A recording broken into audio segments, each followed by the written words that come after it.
Hey guys, it's Sean and it's Monday and I'm reporting from South by, still working the film program, and I was trying to catch you up on The Raid, which ran into a major hiccup on Sunday, probably the first real hiccup of South by this year. The fest has had a few problems with premieres at the Paramount starting late. The Raid didn't play at all.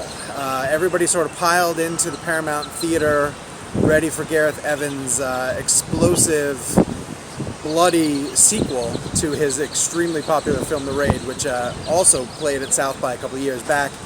One of the most memorable screenings I can remember attending here at South by. The audience was just so into it, and he was there for a Q&A. So he was back with a few of the stars of the film last night, and they were running late as it was. They were about a half an hour late.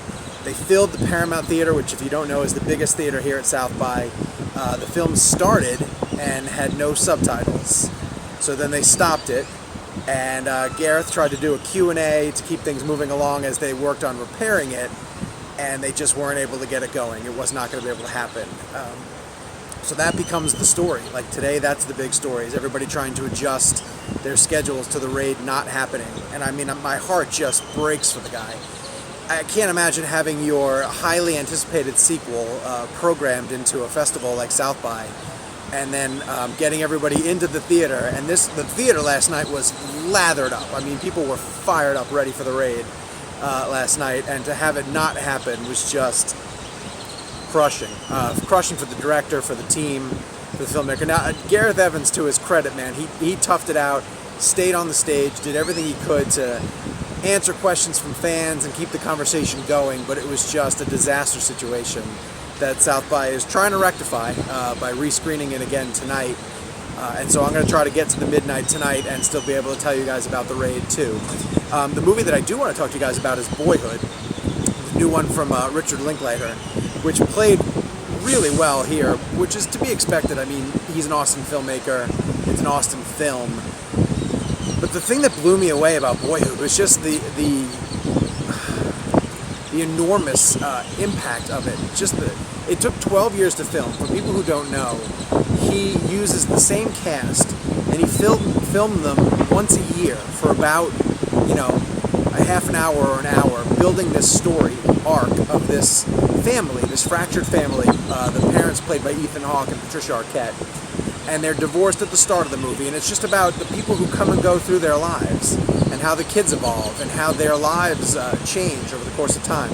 But he uses the same actors. He's been filming it for 12 years, putting it together into some sort of narrative. And it didn't have an overarching story to tell. There wasn't like one major story to follow, but just a lot of smaller chapters. But when you start to think about all the things that could go wrong in a film like that, I'm blown away by the fact that he was able to pull it off. And it doesn't have as much to say about life the way that his Before trilogy does. I think he has more to say about relationships and keeping a couple together in that trilogy. But just the commentary about being a family and existing over the course of 12 years. It was such a great film, such an honest and emotional film, and with tremendous performances. It's an experiment, but I think it's one that works really, really well, and you should definitely put Boyhood on your must-see list when it comes to your town. It's one of the best things I've seen at South by so far this year. I hope to see The Raid. I hope to see Open Windows with Elijah Wood. The Grand Budapest Hotel screens tonight with a Wes Anderson Q&A. We're going to try and check that out also. But so far, the best thing I've seen at South by is Boyhood, and I'm hoping that The Raid 2 goes off without a hitch tonight. So stay tuned to our coverage, and we'll talk to you soon.